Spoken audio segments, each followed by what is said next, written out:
Damos lectura a la cuenta, señor secretario.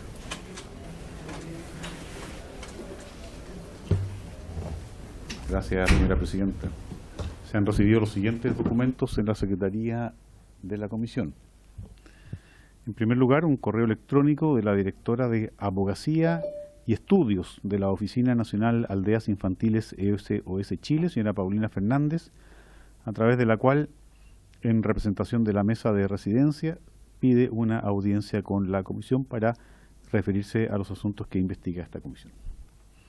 Y en segundo lugar, una comunicación del director ejecutivo de la Fundación Ciudad del Niño, señor Edmundo Crespo Pisano, a través de la cual solicita también audiencia con la Comisión para esa fundación en calidad de miembro de la red de colaboradores del Servicio de Protección Especializada de la Niñez y Adolescencia, para referirse a las materias que les afectan y sus implicancias y efectos en la relación entre los organismos colaboradores y el Estado. Esa es la cuenta, señora presidenta. Muchas gracias, señor secretario. Perdóneme, yo confundí un poco el orden. Vamos a dar por aprobada el acta de la tercera sesión, ¿cierto? Y queda a disposición el acta de la cuarta. Me confundí un poco en el orden. Y, bueno, ¿se ofrece la palabra sobre la cuenta? Si no hay palabra, vamos a pasar entonces a la orden del día. Esta sesión ordinaria ha sido citada con el objeto de escuchar. Señor Kaiser tiene la palabra sobre el... Diputado Kaiser. Muchas gracias, señora presidenta. No respecto de la cuenta, sino que en varios. Sí, adelante. Sí, adelante.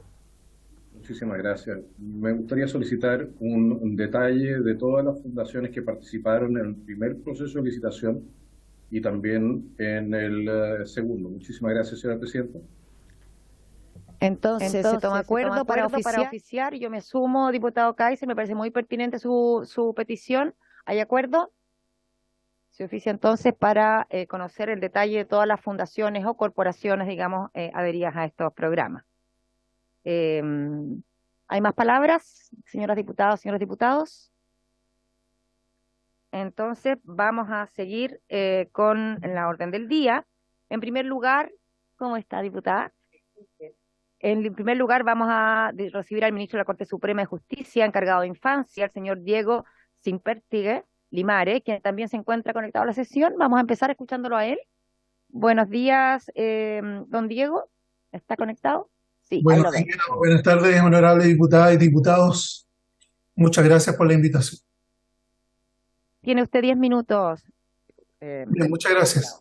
Bueno, en esta oportunidad se nos ha enviado un oficio con la finalidad de recabar antecedentes relativos a los actos de gobierno, particularmente del Ministerio de Desarrollo Social, y en especial respecto de las licitaciones fallidas del Servicio Nacional de Protección Especializada a la Niñez y Adolescencia, la situación de las listas de espera de los niños, niñas y adolescentes, situaciones disciplinarias que afectarían a diferentes autoridades y personal del servicio, funcionamiento e implementación de los programas ambulatorios y programas de diagnóstico, eventuales irregularidades administrativas en los pagos, funcionamiento y administración de la residencia para los niños, niñas y adolescentes, fiscalizaciones realizadas y sus resultados.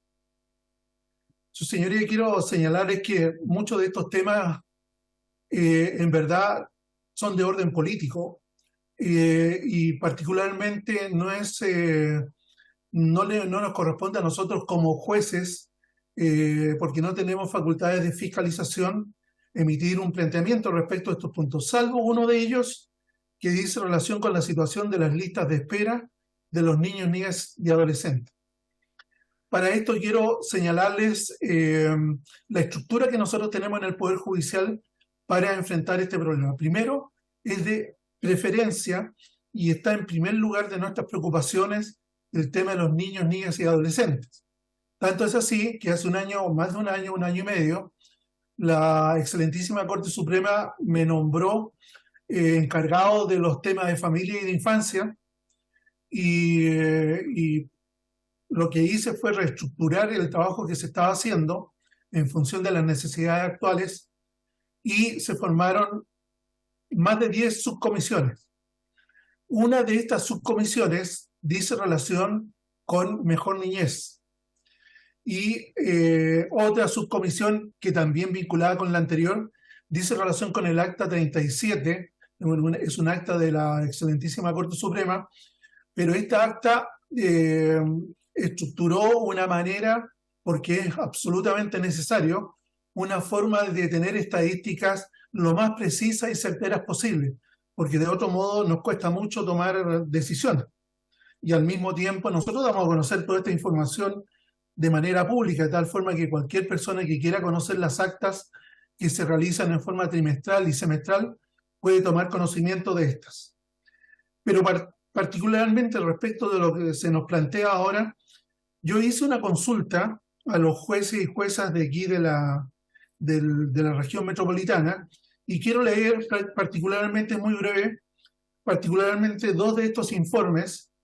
Uno de ellos, por ejemplo, que viene de San Miguel, del juez presidente o la jueza presidenta de San Miguel, que dice: en la actualidad nuestra jurisdicción cuenta solo con 2 proyectos DAM que tienen una lista de espera de al menos 9 meses cada uno, lo que implica en la práctica que en caso de requerirse una evaluación especializada se tramitará al menos 1 año una causa proteccional, siendo que el mandato legal que tenemos como tribunal es poder decretar medidas proteccionales pertinentes y oportunas. Respecto a los proyectos de intervención, se requiere un aumento de plaza significativo para los programas modalidad PRM que trabajan con gravísimas vulneraciones de derechos asociadas a maltrato grave y abuso sexual. Hoy, un sujeto de protección de nuestra jurisdicción puede esperar 1 hasta 2 años para recibir reparación, plazos que supuestamente se han ido acortando con el nuevo servicio, pero finalmente hemos visto cómo se han perpetuado las listas de espera y en algunos casos incluso aumentando los tiempos de las mismas. En otro oficio que me envió el presidente del Juzgado de Familia de Colina, señala, leo solamente un párrafo, dice: hay una demora en el ingreso de los niños, niñas y adolescentes a los programas principalmente PPF Colina y PRM Colina, TIL con listas de espera superiores a los 6 meses, en PIE y DAM de 3 meses en promedio. Y se adjunta una tabla respecto de lo mismo, pero de esa jurisdicción. Entonces, la verdad es que este es un tema que nos preocupa y tanto así que espero yo cuanto antes, ojalá dentro del mes que viene o que estamos cursando, podamos tener instalada la Secretaría Técnica de Infancia, una Secretaría Técnica que va a abordar todos estos trabajos que hemos estado, en los que hemos estado empeñados, algunos que realmente son relevantes, digamos, aparte de la relación con Mejor Niñez, el cumplimiento de las obligaciones ONU, la capacitación de jueces y juezas sobre los temas que se plantean regularmente en los tribunales de familia. Últimamente hemos tenido que implementar leyes que no tienen recursos y que hemos tenido que hacer un gran esfuerzo por tratar de cumplir con el mandato legal. Con todo esto, y le decía al señor secretario que quien tiene datos estadísticos precisos y un conocimiento certero acerca de lo que se nos consulta y con relación al tema planteado es el ministro de la Corte de Apelaciones de La Serena, Felipe Pulgar, quien durante aproximadamente 15 años fue juez de familia y él está a cargo de una de las subcomisiones vinculadas precisamente con el servicio Mejor Niñez, de tal manera que él se va a hacer cargo de esto y de otros temas más, y no tengo la menor duda de que lo va a hacer de una forma espléndida, como siempre ocurre. Y, Presidenta, yo solamente quiero decir esto y pedirle además autorización para retirarme porque en un rato más tengo reunión pleno de la excelentísima Corte Suprema.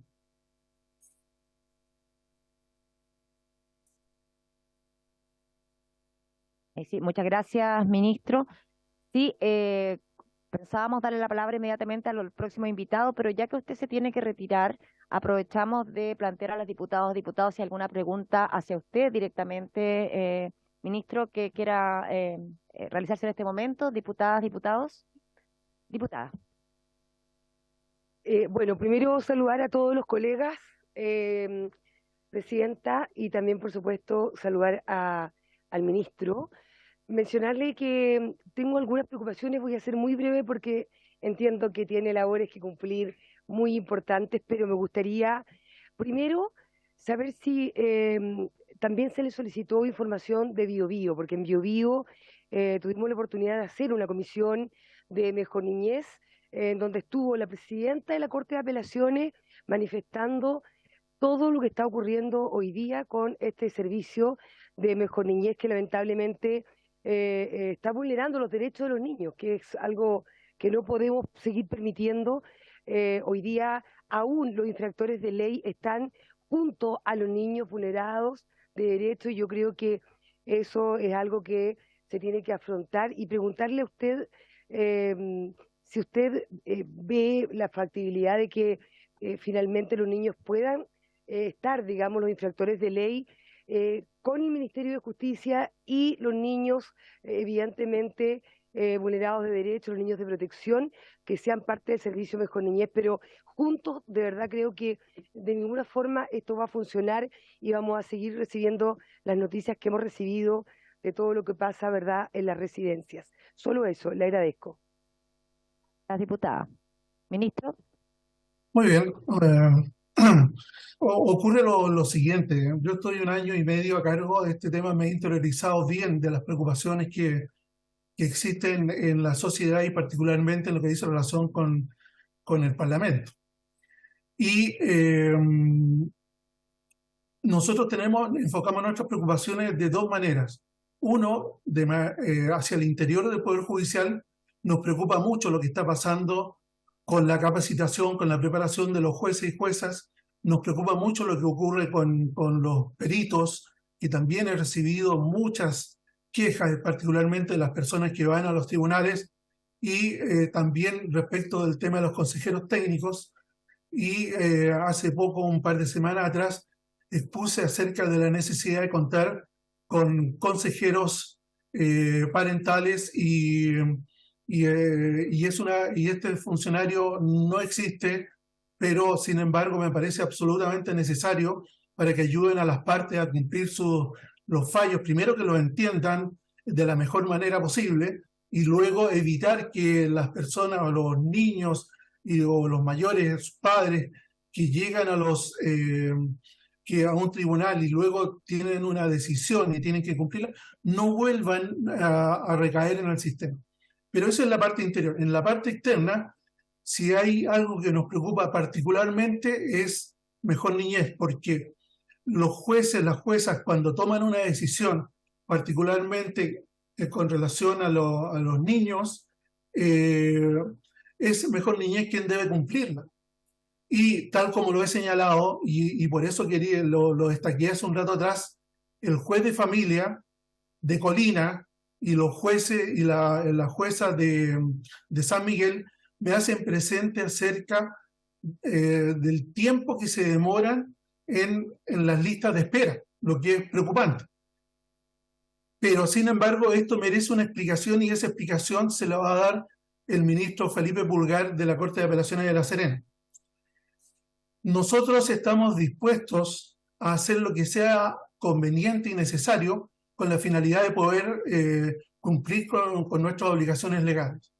Pero, sin embargo, no puedo dejar de decir lo siguiente, que si bien es cierto en materia de familia ocurre algo que es distinto a las demás materias que tenemos que conocer, pero la función de los jueces es una función de carácter jurisdiccional.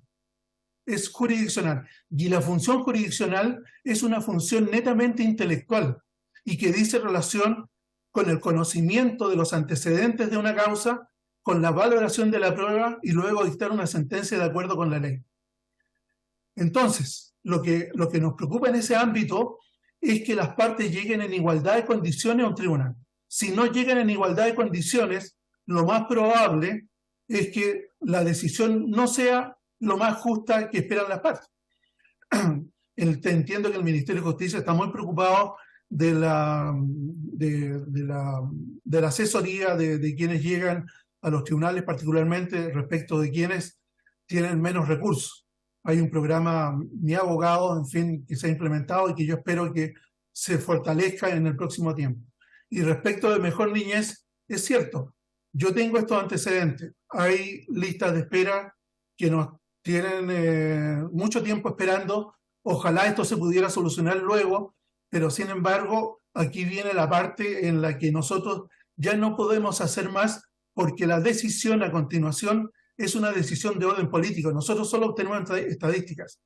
Si la Cámara de Diputados me lo solicita, yo le puedo enviar estadísticamente, tribunal por tribunal, cuáles son los atrasos o las listas de espera que tenemos en esta parte o bien en otros, porque como le he señalado, tenemos una unidad que se encarga especialmente del tema estadístico y nosotros elevamos informes cada 3 meses y cada 6 meses.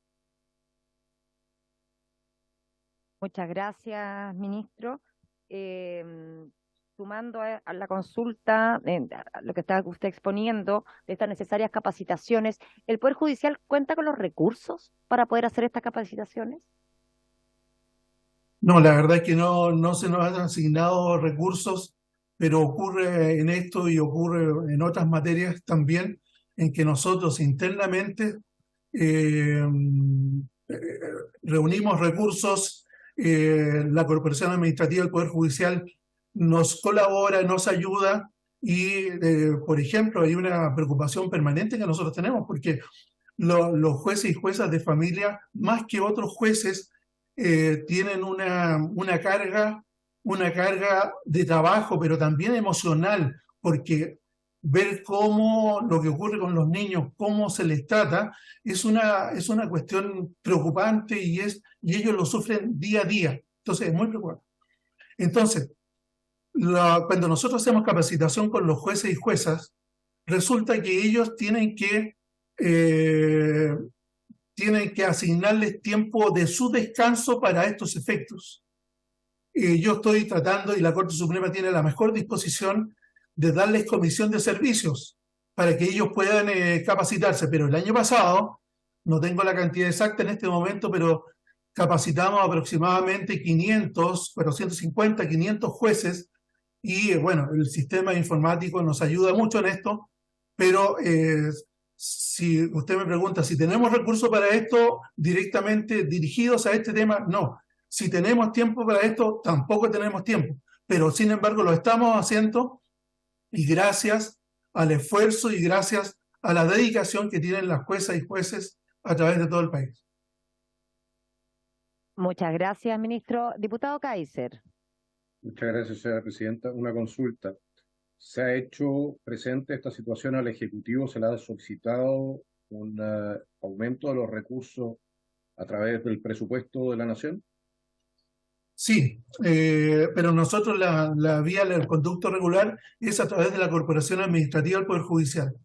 Y uno de los compromisos que tenemos, y me parece a mí muy relevante, es que en el próximo mes la Secretaría Técnica de Infancia ya está creada hace algún tiempo, pero tenemos el compromiso de los consejeros de la Corporación Administrativa del Poder Judicial de asignar recursos para que esta Secretaría Técnica comience a funcionar y ahí vamos a tener todo este material todas estas materias que están divididas en 12 subcomisiones, que a su vez 12 ministros en forma de, como digo, dedicando su tiempo libre para dedicarlo a familia, se redistribuyan en la Secretaría Técnica. Y yo creo que eso nos va a ayudar muchísimo en que desde la perspectiva del Poder Judicial, desde la perspectiva de nuestras obligaciones, podamos atender mejor a los niños, niñas y adolescentes a través de todo el país. Yo creo que hemos avanzado mucho en el último tiempo, pero sin embargo aún así es insuficiente y la verdad es que siguen llegando preocupaciones y esperamos que poder hacer lo mejor posible y estamos dispuestos a lo que el país necesite para estos efectos. Muchas gracias, ministro. Diputado Kaiser, ¿es otra mano levantada o es la misma que se quedó arriba? Es otra mano levantada. Solamente para completar la pregunta. Si se le ha solicitado recursos extraordinarios al Ejecutivo, ¿cuál ha sido la respuesta? Muchísimas gracias, señor presidente. Bueno, puedo responder ya no como encargado de la Comisión de Familia e Infancia, sino que yo además también formo parte del Consejo Superior de la Corporación Administrativa del Poder Judicial. Y tengo que decir que ha habido buena disposición particularmente del Ministerio de Hacienda. Sin embargo, el país tiene limitaciones y no podemos tener los recursos que sean necesarios, pero estamos tratando de convencer que esto es absolutamente necesario porque se trata de los niños y niñas que si no son bien atendidos van a sufrir las consecuencias y eso, bueno, los parlamentarios, los señores diputados, señores y señoras diputados lo saben muy bien y tienen antecedentes sobre este tema. Pero tenga la seguridad que por lo menos de aquí al próximo año nosotros vamos a estar encima de esto para que se nos asignen los recursos necesarios. Muchas gracias, ministro, y aceptamos su ofrecimiento. Última pregunta, señor presidente. Perdón, déjeme terminar, diputado Kaiser, un segundito. Le señalaba que sí quedaremos atentos a lo que nos ofreció de poder conocer en detalle las listas de espera de los diferentes tribunales de familia, sería muy importante para nosotros, así que se lo agradecemos. Y ahora sí, diputado Kaiser, le concedo nuevamente la palabra. Muchas gracias. Solamente para quedar claro, ¿cuánto sería el monto de recursos que se requeriría o cuántos recursos está pidiendo el Poder Judicial al Ministerio de Hacienda para solventar para solucionar esta crisis? Claro, bueno, la verdad es que la cantidad exacta no la puedo señalar en este minuto, pero nosotros necesitamos recursos primero para la Secretaría Técnica, que no son altos recursos, no son altos recursos. Necesitamos recursos para la capacitación de jueces y juezas a través de todo el país y desde la perspectiva nuestra, o sea, desde la perspectiva del cumplimiento de nuestras obligaciones. Yo sé que mirando el problema desde la perspectiva de Mejor Niñez o de los órganos ejecutivos, es probable que los recursos sean mayores y es probable que ellos tengan otras necesidades, pero yo estoy respondiendo desde la perspectiva del Poder Judicial.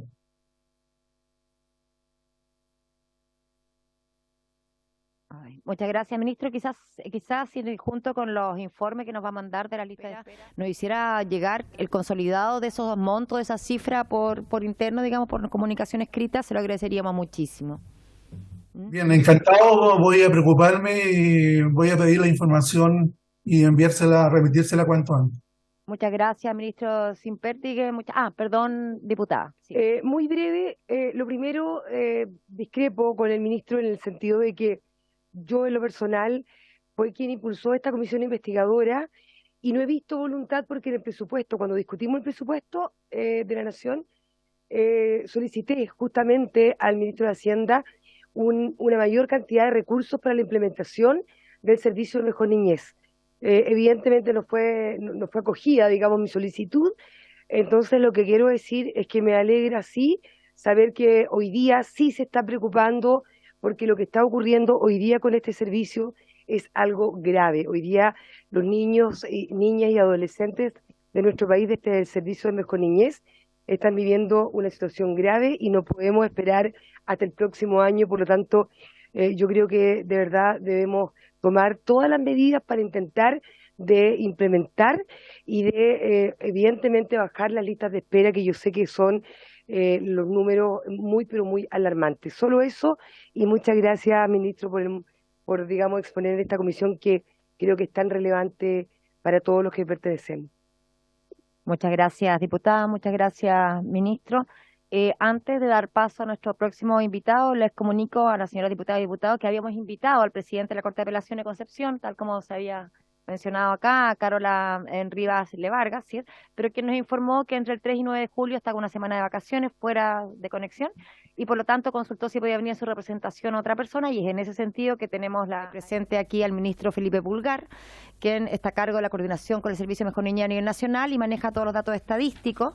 Así que es el presidente de la Corte de Apelaciones de La Serena, Felipe Pulgar Bravo. Don Felipe, tiene la palabra. Perdón que la interrumpa, me retiro. Sí, ¿Me sí, autoriza? ministro. Muchas gracias, ministro. Gracias a usted. Puede retirarse. Gracias a usted.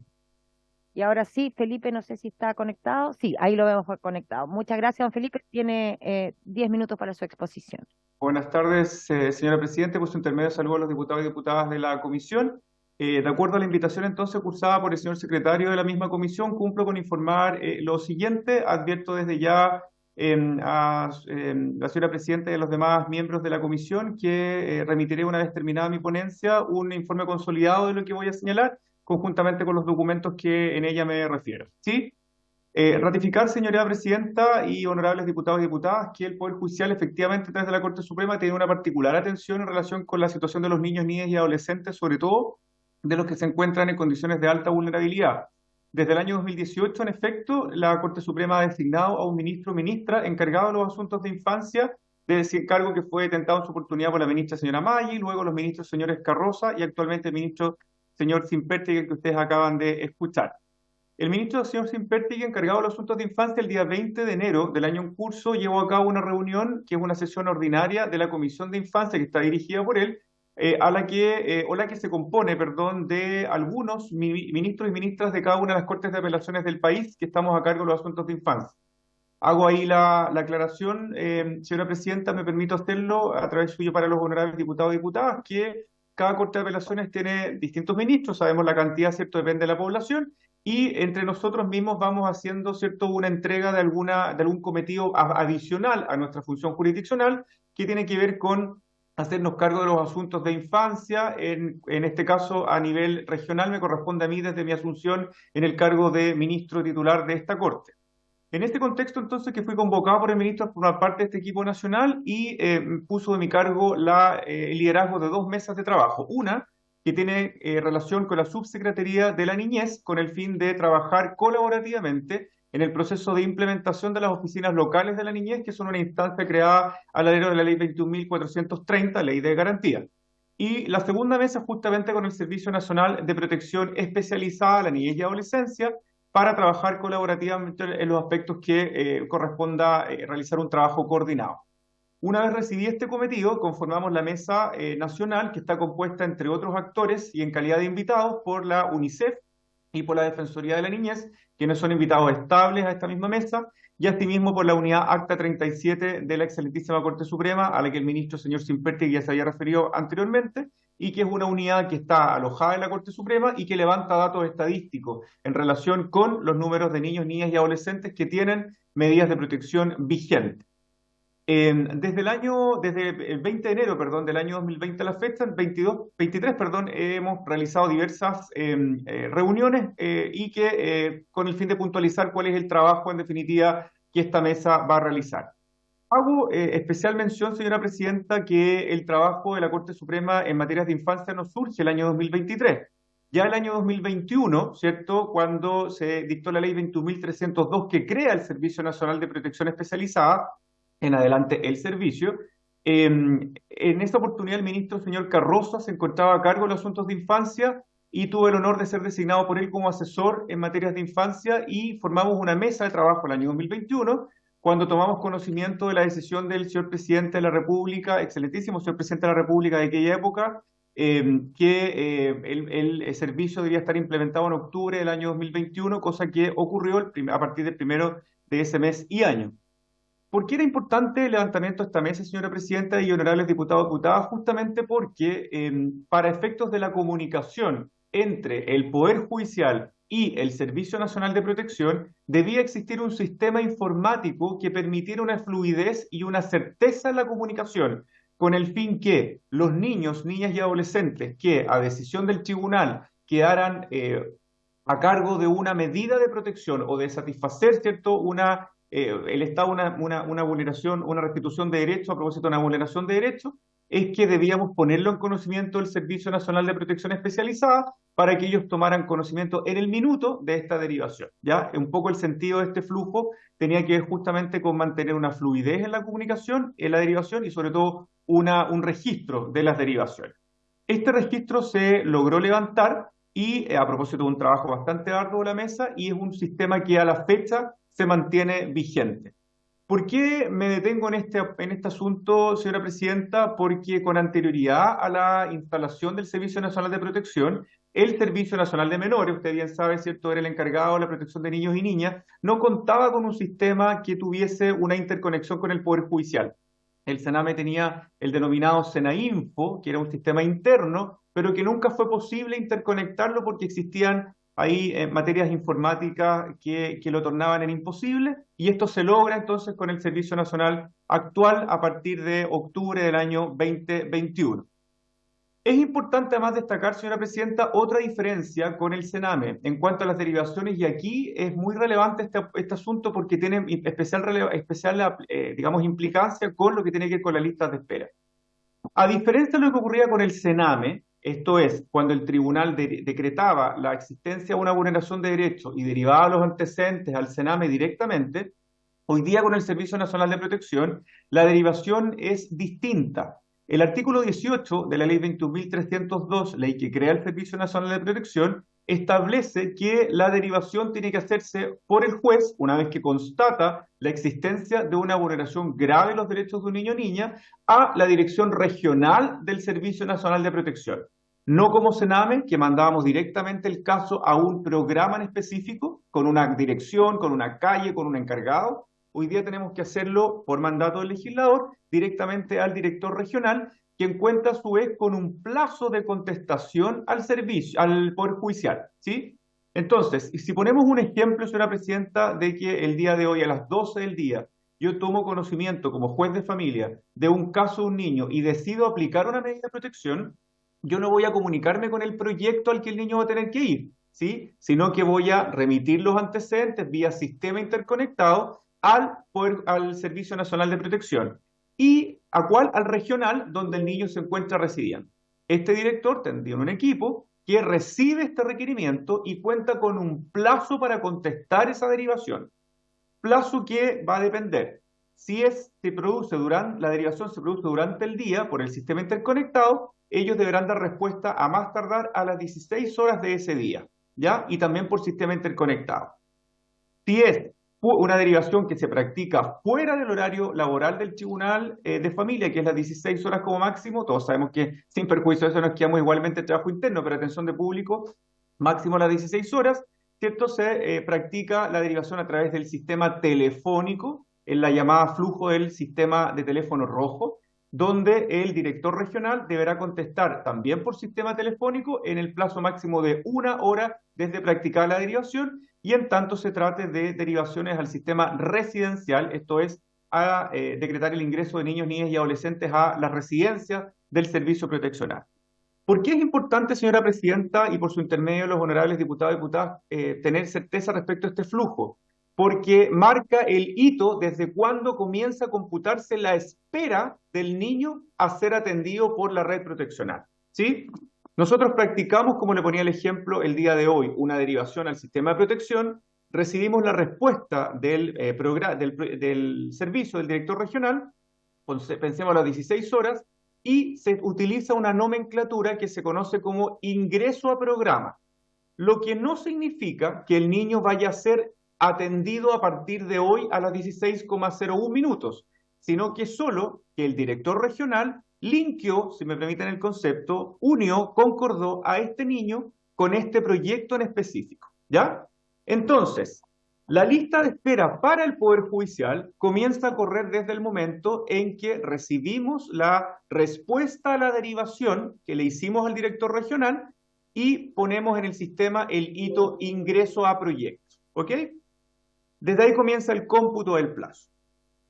Es importante además destacar, señora presidenta, y por su intermedio a los honorables diputados y diputadas que conforman la comisión, que este sistema ha tenido un funcionamiento bastante óptimo, tanto el sistema telefónico como el sistema computacional. A la fecha, como Mesa Nacional, no tenemos reporte de que esto no funcione y se debe en particular, creo yo, a un importante trabajo que se hizo en la mesa del año 2021.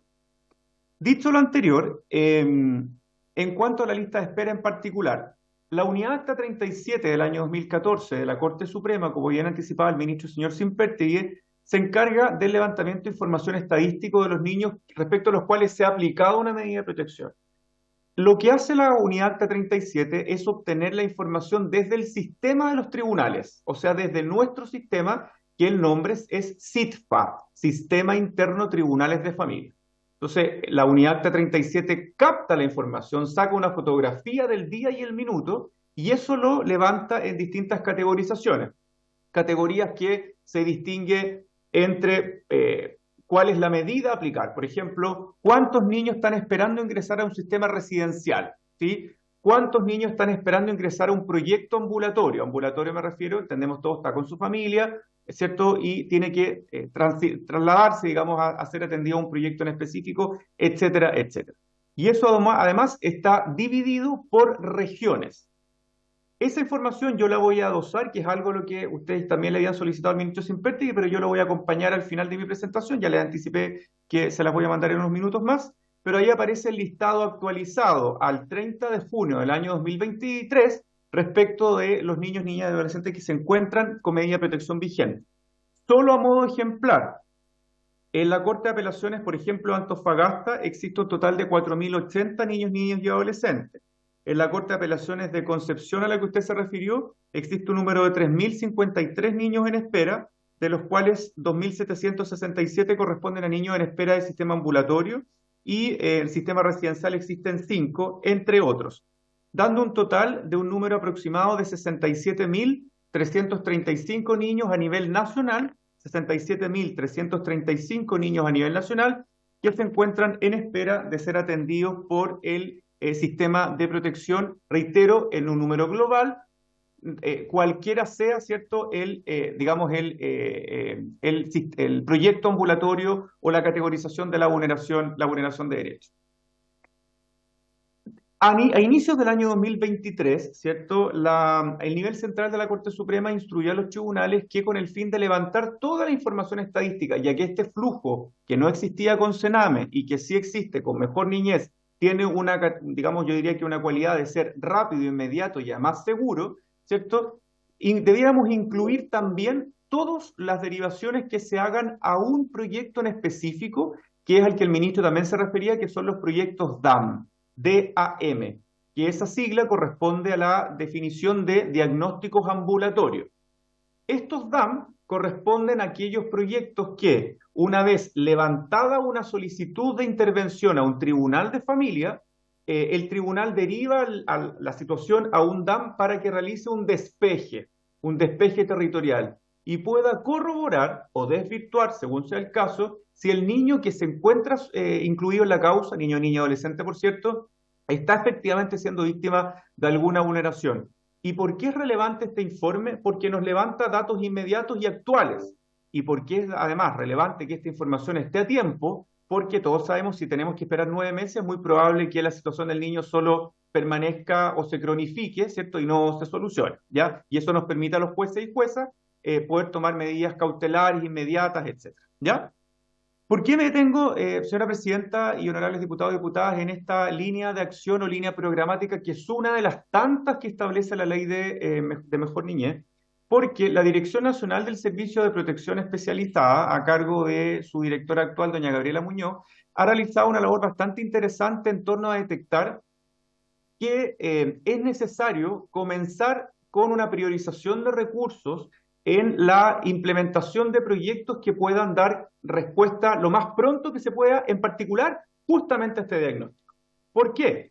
Porque si yo puedo reemplazar, ¿cierto?, a este sistema que responde con 6 o 9 meses de espera por uno que funcione de manera más rápido, voy a tener más rápido, más anticipadamente, más inmediatamente, información relevante que al juez le va a permitir decir, este niño no está sometido a vulneración, esta vulneración desapareció, ¿cierto? O por el contrario, está en una vulneración muy urgente, muy compleja, y debemos adoptar medidas rápido para no tener que esperar, reitero, los meses que ocurría antes con el DAM.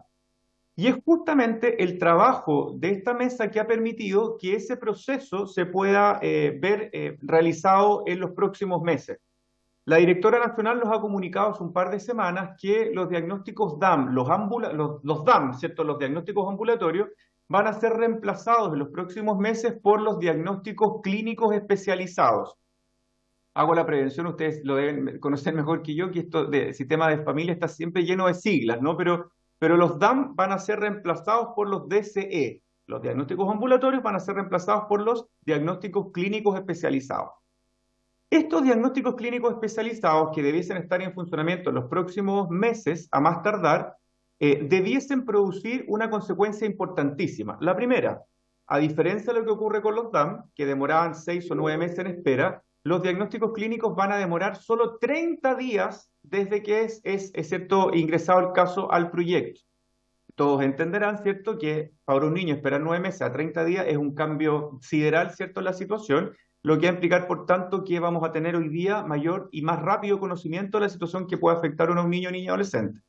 Y por otro lado, la técnica que se utiliza en el diagnóstico clínico especializado aparece ser una técnica que se basa en parámetros técnicos o doctrinarios más actualizados, ¿cierto? Un despeje territorial, una triangulación de información, recibiendo la información de los padres, de la familia, del colegio, del consultorio, y hacerse una idea más o menos general, ¿cierto?, en este corto tiempo, de la situación de un niño, niña y adolescente. Conforme el trabajo de esta mesa, una de las principales prioridades que tuvo quien habla es justamente plantearle a la directora nacional del Servicio de Protección la necesidad, primero, que este programa fuera lanzado al mercado, si me lo permite, lo más rápido que se pueda, un poco para, ¿cierto?, cubrir las deficiencias del DAM, y en segundo lugar, que los tiempos de espera fueran lo más acotados posible, ¿ya? Y esto efectivamente la Dirección Nacional del Servicio de Protección lo aceptó, y efectivamente se trabajó en esa modalidad. Reitero, ya está la información de que en los próximos meses este proyecto debiese estar lanzado al mercado. Y una vez que tuvimos esta información, y esta es otra buena noticia, nos encargamos rápidamente, yo le solicité al ministro encargarme de hacer una capacitación nacional a los jueces, consejeros técnicos, funcionarios, ministros, etcétera, y esa capacitación se hizo en el mes de mayo del año en curso, ¿cierto?, por autogestión interna, donde capacitamos a más de 800 funcionarios judiciales que tienen pleno conocimiento de cuál es el funcionamiento de los diagnósticos clínicos, de tal manera que cuando quien les habla a través del ministro Simperti les diga, mire, esto está listo, está en funcionamiento, usted pueda comenzar a operar en la forma que esta capacitación nacional le indicó, ¿sí? Así que hay un resultado bastante importante de esta mesa. Ahora bien, por otra parte, de acuerdo al trabajo que yo he podido realizar con la mesa, nos encontramos hoy día en un trabajo bien interesante, que además es un trabajo histórico que no se había hecho antes. La lista de espera que nosotros tenemos, que hoy día, como ya anticipé, asciende a 67.335 niños en situación de espera residencial, ambulatorio y distintas categorías, es un número que es impactante, ¿cierto? Pero en este número se incorporan los datos de los niños que están en diagnóstico ambulatorio, a la que yo ya me referí, que es un número bastante abultado, ¿sí? Ahora, ese número uno esperaría, ¿cierto?, que debiese verse reducido en los próximos meses a partir de la inclusión del trabajo de los diagnósticos clínicos especializados. Pero además es importante destacar que las listas de espera que nosotros como Poder Judicial levantamos a través de la Unidad Acta 37, reitero, información que se obtiene de nuestro sistema de Poder Judicial, distaba sideralmente de los números que el nuevo Servicio de Protección tenía. Y estoy hablando, no hay una diferencia de 2 o 3 niños, sino que hay una diferencia de miles de niños. Entonces, cuando nosotros levantamos esta información, quisimos hacernos cargo del tema y vamos a detectar en el resultado. Hicimos un ejercicio que les voy a comentar muy rápidamente. La primera comparación la hicimos al 31 de mayo del año 2023. En esta comparación nosotros teníamos, voy a poner un número, por favor, ficto, 100.000 y el servicio tenía 30.000. Entonces, ¿por qué esta diferencia? Y el servicio se abocó a la necesidad de saber si los componentes informáticos que levantaba Poder Judicial eran o no eran los mismos que aquellos que levantaba el Servicio de Protección. Evidentemente no eran los mismos. Por lo tanto, una primera conclusión es que teníamos números, pero no estábamos mirando lo mismo de cada uno de los casos de los niños, niñas y adolescentes. Y además se hizo un segundo ejercicio en donde los resultados se mantuvieron, pero detectamos que en gran medida existen algunos casos de niños, niñas y adolescentes que se encuentran derivados al sistema de protección del servicio.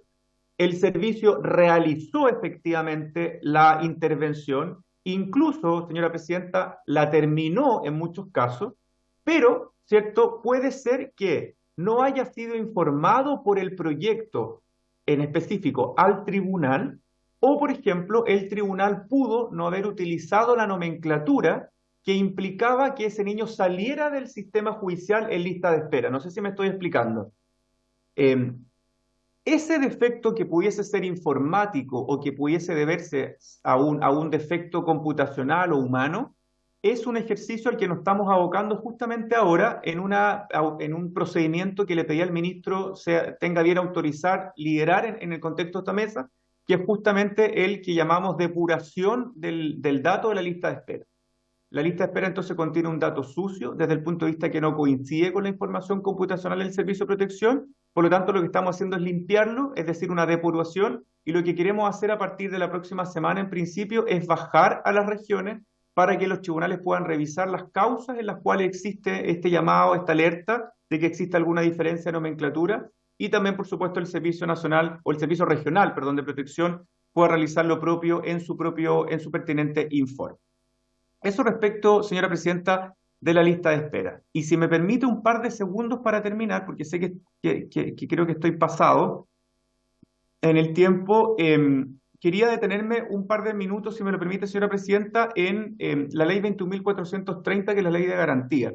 Como ustedes bien saben, esta ley de garantías ofrece una nueva forma, ¿cierto?, de trabajar lo que tiene que ver con la protección de niños, niñas y adolescentes, creando una protección universal y una protección especializada, dejando al juez, ¿cierto?, relegado solo a los casos de vulneraciones más graves y además que tengan que aplicarse alguna medida de protección de aquellas que solo puede decretar un juez. Como ya anticipé, al inicio de mi exposición, el ministro Simpertille delegó en mí el liderazgo de esta segunda mesa con la Subsecretaría de la Niñez, en donde nos estamos haciendo cargo justamente de la instalación de las oficinas locales conforme a los plazos y programas que la subsecretaría definió. Nosotros como Poder Judicial estamos coadyuvando en todo lo que nos corresponda, no nos podemos hacer cargo porque no es una responsabilidad que la ley haya puesto a cargo del Poder Judicial por razones evidentes, pero sí estamos colaborando con todo lo que de nuestras manos dependa, porque creemos firmemente que si el sistema de protección integral puede estar instalado a la brevedad, los niños van a poder ser atendidos de manera más rápida a través de las oficinas locales de la niñez y que estas cuentan con presupuesto y con personal suficiente. Esta es una composición específica que establece la legislación, elevando los estándares a una calidad internacional de la Convención de Derechos del Niño, y eso nos va a permitir, por tanto, que nuestros niños sean atendidos lo más rápido que se pueda en un contexto absolutamente seguro y protector, y ojalá ver reducida la mayor cantidad de lista de espera. Como le anticipé, señora presidenta, y por su intermedio a los honorables diputados y diputadas, agradeciendo la invitación, quedo por supuesto atento a las preguntas si fuera el caso, y les agradezco por la atención.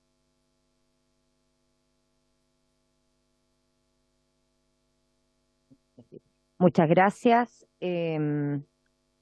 Vamos a abrir ahora las palabras, don Felipe, las preguntas. Yo también quiero partir, veo que no hay manos levantadas, voy a partir entonces yo haciendo algunas consultas. Quizás juntamos todas las preguntas y después que vayamos a la respuesta. A ver, partiendo de lo mismo que estábamos escuchando, ¿cuál es su impresión, don Felipe, de la tasa de incumplimiento que hay en esta derivación desde los tribunales a las direcciones regionales, o la celeridad con que se hace esto? ¿Existen algunas regiones modelo que veamos mejores implementaciones, mejores resultados que otras? Es una primera pregunta.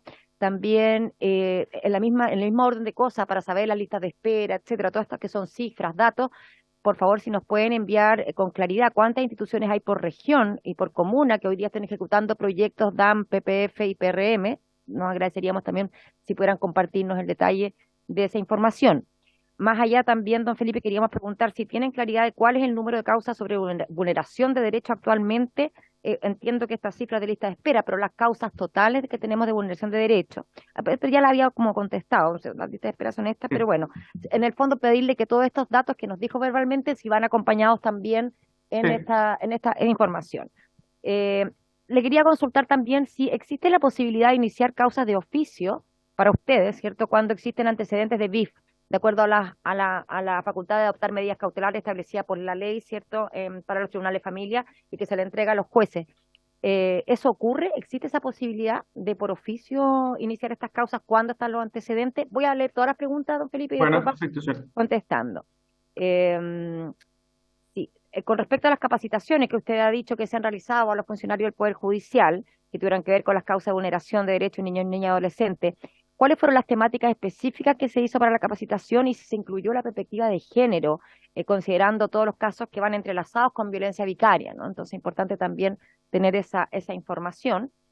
¿Cuál es su diagnóstico, por otro lado, sobre el rol que cumplen los curadores ad litum actualmente? Yo creo que eso también es algo que nos interesa, porque a veces pareciera que cumplen un rol que tiene cierta relevancia, otras veces lo hemos minimizado ese rol, entonces quizás clarificar efectivamente cuál está siendo el rol hoy día.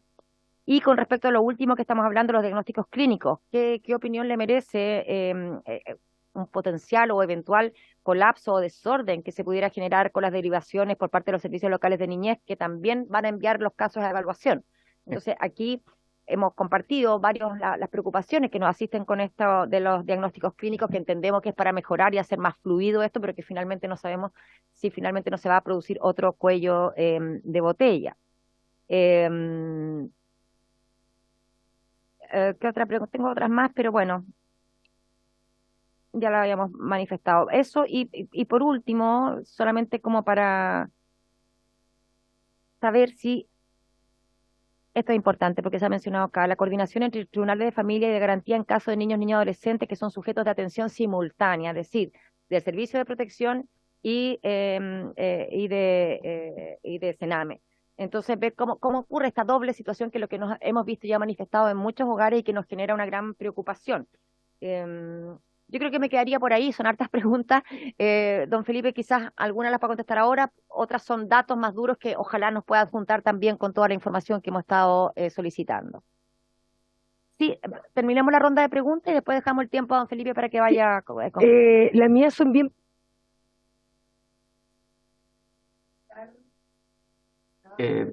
Disculpe, señora diputada, no escucho, no se perdió el audio.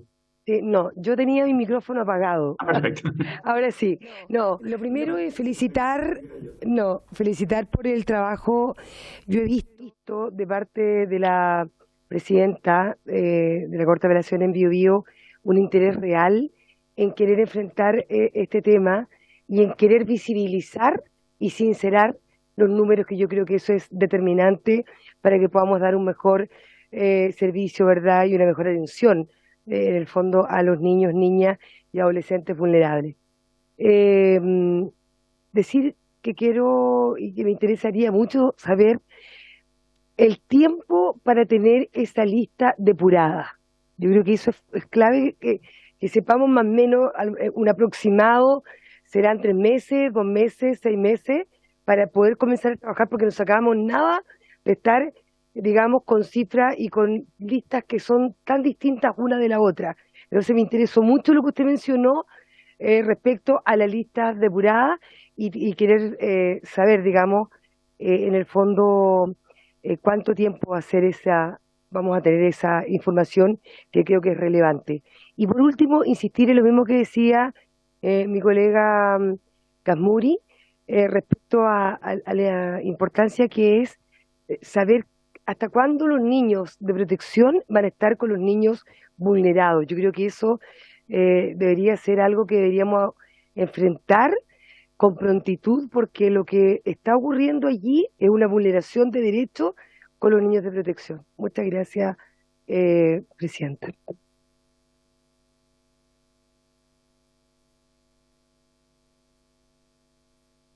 Ahí sí. Solo agregar algo, que es ampliar algo que ya se ha tocado, pero para que quede meridianamente claro, si existe la coordinación entre los tribunales de familia y de garantía con los niños y niñas adolescentes que son sujetos. No, perdón, esa pregunta la había hecho, disculpe. la coordinación del Tribunal y Sistema de Salud para el caso de los ingresos de los adolescentes con requerimiento de salud mental. Esa coordinación, Felipe, nos gustaría poder entenderla, con qué Perfecto. eficacia se produce y si se produce efectivamente en los tiempos pertinentes. No sé si no hay ningún otro diputado o diputado que quiera agregar pregunta para que entonces le demos la palabra a don Felipe para que conteste. No hay más preguntas, don Felipe, así que toda suya la palabra. Muchas gracias, señora presidenta, por su intermedio, entonces a los demás honorables diputados y diputadas. A ver, voy a intentar seguir el orden de las preguntas en el que usted me lo formuló.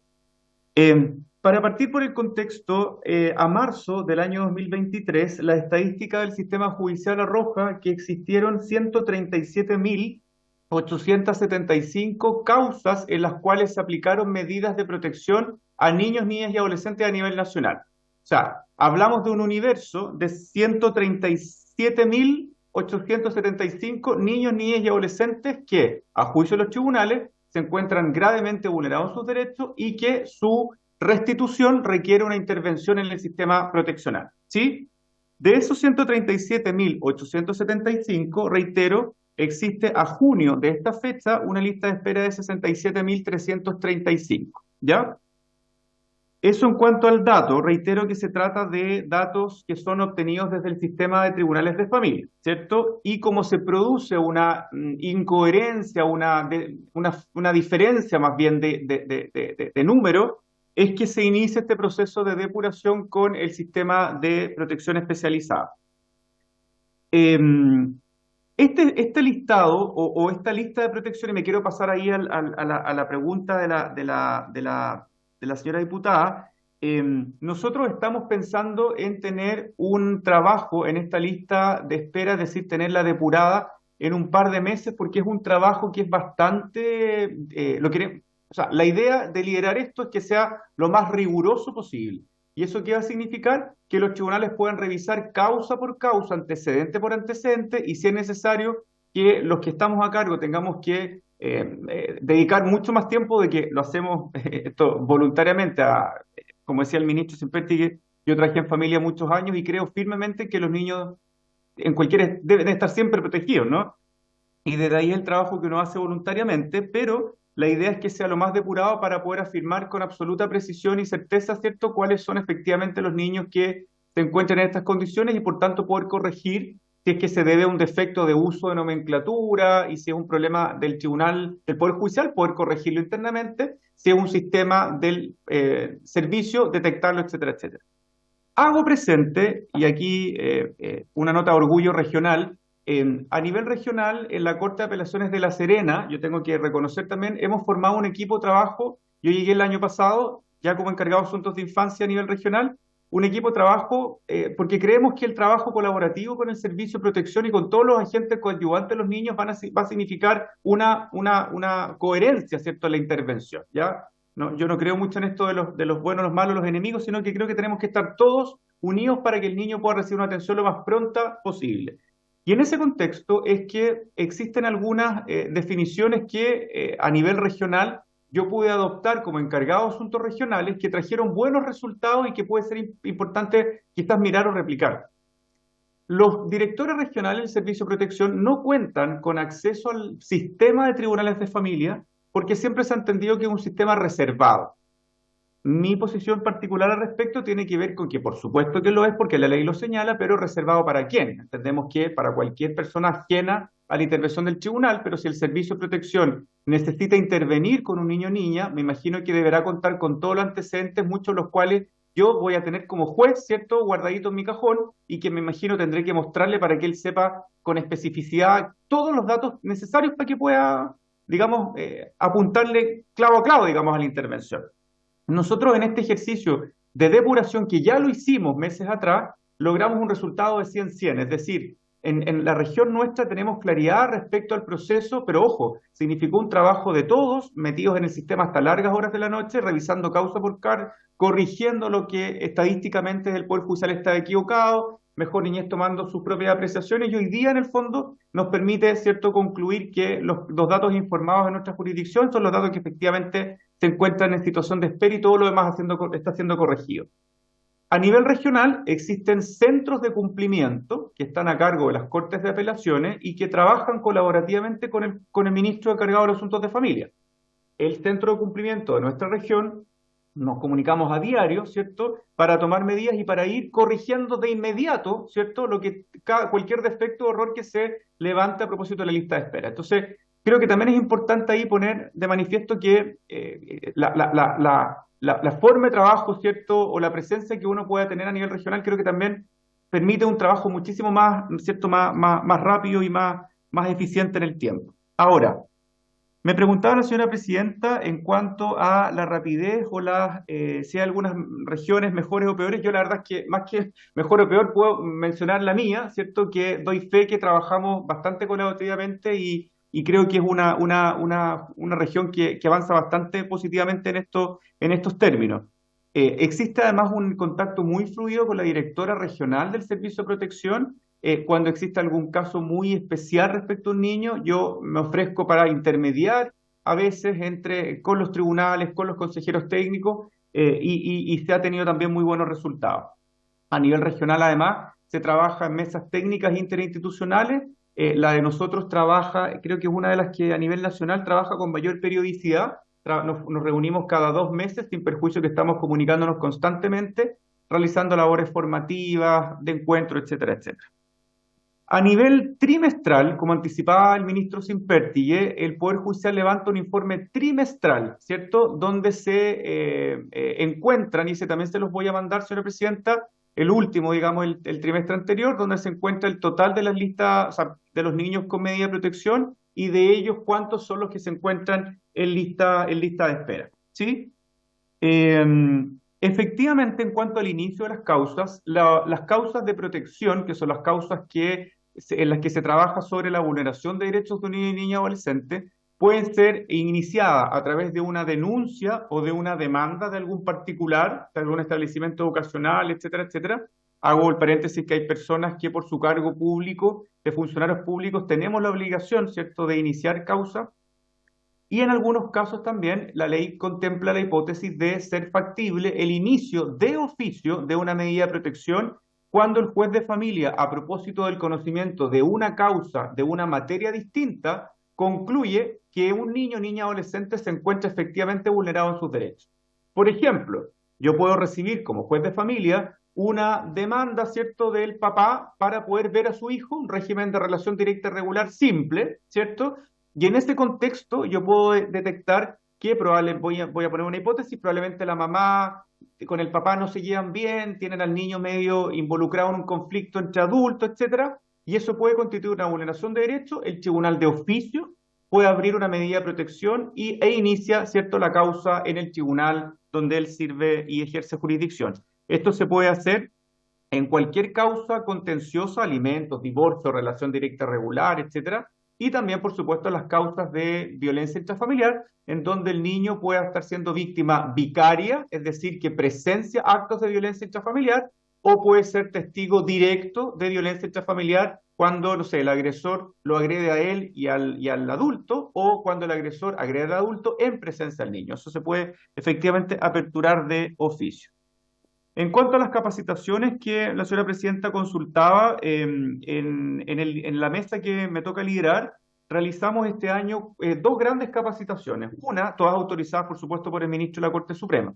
La primera capacitación fue a la que yo me referí, que congregó a jueces, consejeros, juezas de familia, ministros de corte, consejeros técnicos, funcionarios, en fin, que la hicimos en 4 tandas a nivel nacional, y lo que hicimos fue dividir a Chile en 4 grandes zonas con el fin de poder tener un número controlable de personas que puedan formular opiniones o preguntas para que esto se extienda, ¿cierto?, dentro de la jornada de trabajo. Yo trato siempre de preocuparme que las capacitaciones se hagan dentro de la jornada laboral y que no se excedan, básicamente porque entendemos que es parte del trabajo.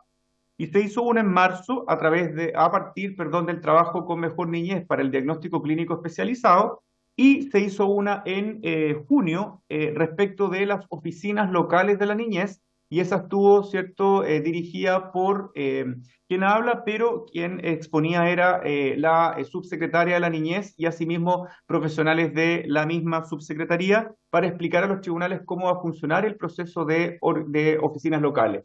Respecto a ese punto, sé que escapa un poco a esta comisión, pero solo para ilustrarlo, en esa mesa estamos abocados a la construcción de un flujo entre el tribunal y la oficina local, que sea un poco un homólogo con el flujo que tenemos con el servicio de protección. Este servicio no está creado, ¿cierto? Las oficinas locales se están implementando, pero lamentablemente no tenemos ese flujo. Recuerdo que nosotros iniciamos esta mesa el 20 de enero y estamos tratando de correr lo que más se pueda para no perder los datos, ¿cierto? Porque van a haber niños que van a estar ingresados en las oficinas locales y el tribunal no se va a enterar y no queremos perder esa información.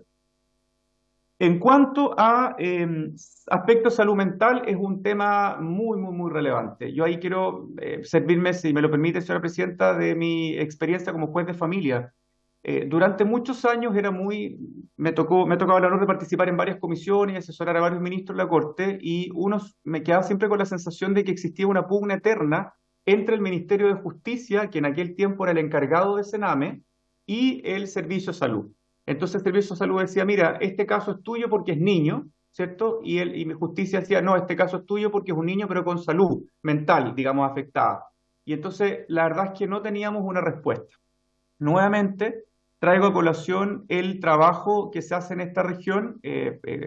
Cuando llegué a la región formamos una mesa, que es una mesa de salud mental, donde estamos trabajando, incorporamos a nuestro sistema a profesionales de la salud mental y nos dimos cuenta a poco andar, mire, una cosa tan simple, pero por Dios que tuvo buenos resultados, que no entendíamos lo mismo cuando hablábamos de determinados conceptos, ¿cierto?, que nosotros desde el punto de vista jurídico entendíamos que era algo, pero resulta que salud lo entendía de una consistencia, coherencia más bien desde el punto de vista del lenguaje técnico de salud. Y hoy día, a propósito de este trabajo colaborativo regional, reitero, hemos podido lograr que los niños puedan ser atendidos con cierto grado de prioridad.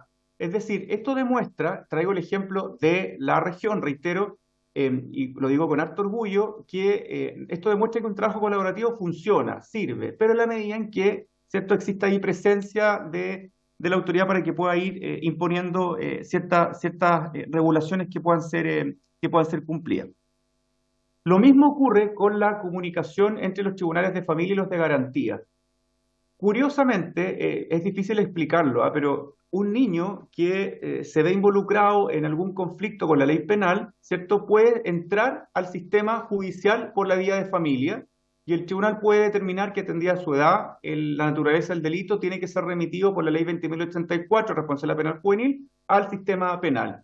Y curiosamente el niño, estando en el mismo edificio que yo hago clase en pregrado, entonces le digo a mi alumno, imagínense que esto es un edificio estatal que dice Poder Judicial, golpea la puerta 1, está el Tribunal de Familia, y en la puerta 2 está el Tribunal de Garantía. La verdad es que no existe comunicación estando enfrente, ¿cierto?, entre los mismos tribunales cuando el caso es el mismo.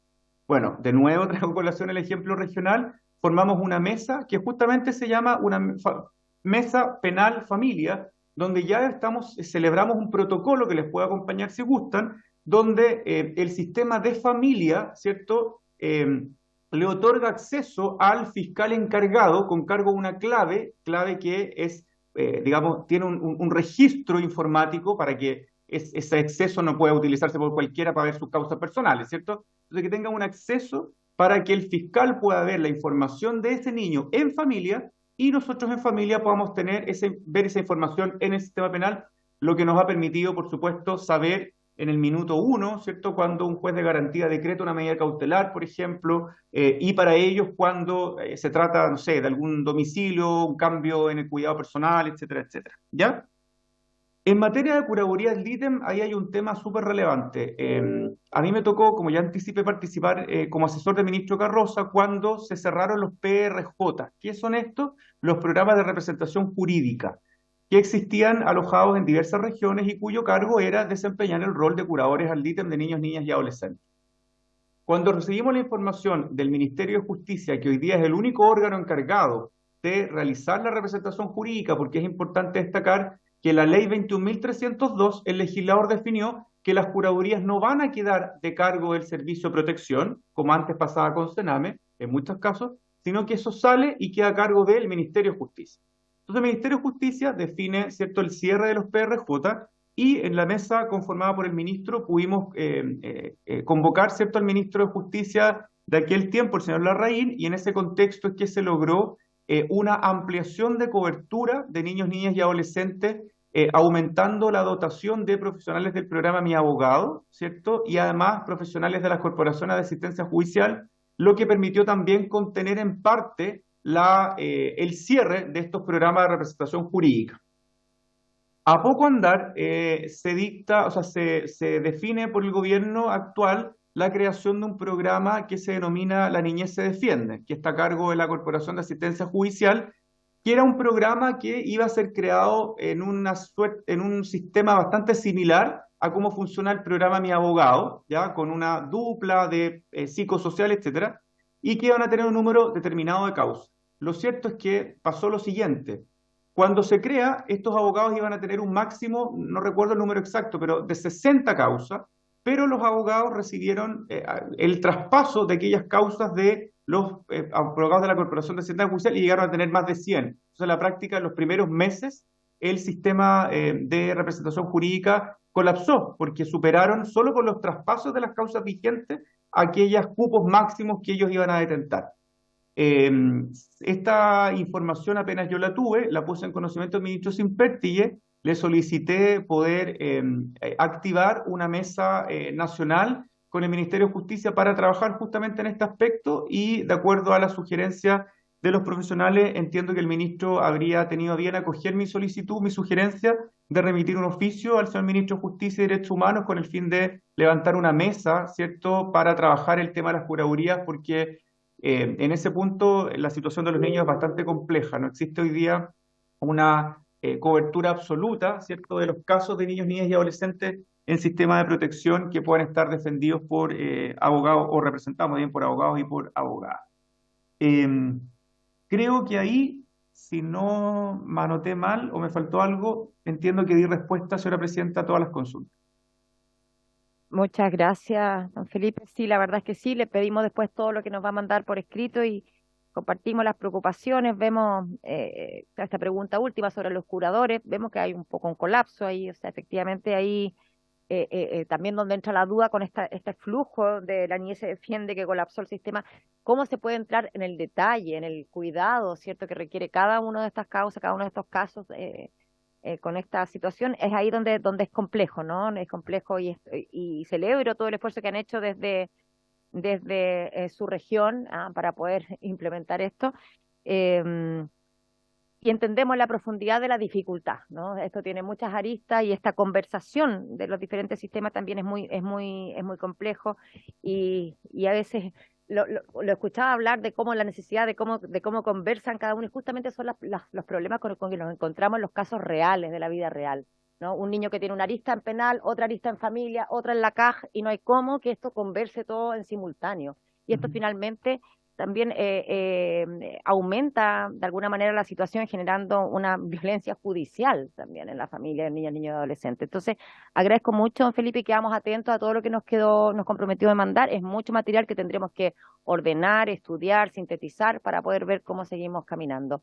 No sé si hay alguna otra pregunta de alguna diputada o diputado de los que están presentes telemáticamente o en la sala. ¿No? Por haberse cumplido el objeto de esta sesión, se levanta. Muchísimas gracias a todas y a todos.